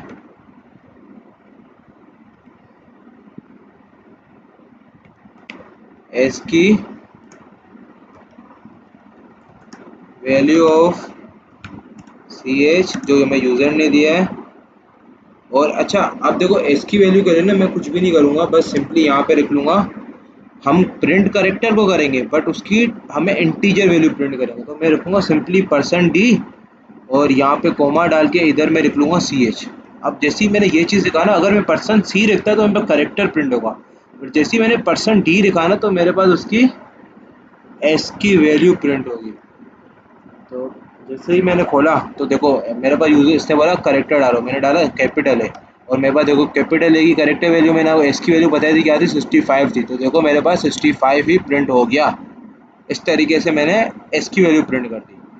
अच्छा अगर हम लास्ट क्वेश्चन पे चलें तो create a program that takes two floating point number as input length and width of the rectangle and calculate its perimeter। सही है, तो पैरामीटर का फॉर्मूला क्या होता है, पैरामीटर का फॉर्मूला क्या होता है वो हम अभी ज़रा देख लेते हैं। और मैं लिख लिया पेरीमीटर ऑफ रेक्टेंगल, तो उसका फॉर्मूला आ गया लेंथ मल्टीप्लाई बाय विड्थ। सही है ना, इसका फॉर्मूला ये होता है 2l+w, 2 मल्टीप्लाई बाय, ये देखो ये इसका फॉर्मूला होता है। अगर मैं यहाँ पे इसका फॉर्मूला रखूँ तो फॉर्मूला क्या होगा, पेरीमीटर का फॉर्मूला क्या होगा, पेरीमीटर इज इक्वल टू 2 और यहाँ पे मल्टीप्लाई बाय l+w, ये होता है हमारे पास पेरीमीटर का फॉर्मूला। तो मैं चाहता हूँ कि ये सवाल भी आप खुद ट्राई करो कि किस तरीके से हम पेरीमीटर निकाल सकते हैं रेक्टेंगल का। तो ये कुछ क्वेश्चंस थे चैप्टर नंबर 1 के रिलेटेड, जो आई होप आपको समझ में आए होंगे। आप इन क्वेश्चन को खुद ही पहले सॉल्व करो, इसके बाद आप मतलब कि वीडियो को देखना। तो अगर आपको वीडियो अच्छी लगी तो प्लीज़ हमारे इस चैनल को सब्सक्राइब कर दें, हमारे इस वीडियो को लाइक कर दें। मिलते हैं अगली वीडियो में, जब तक के लिए अल्लाह हाफिज़।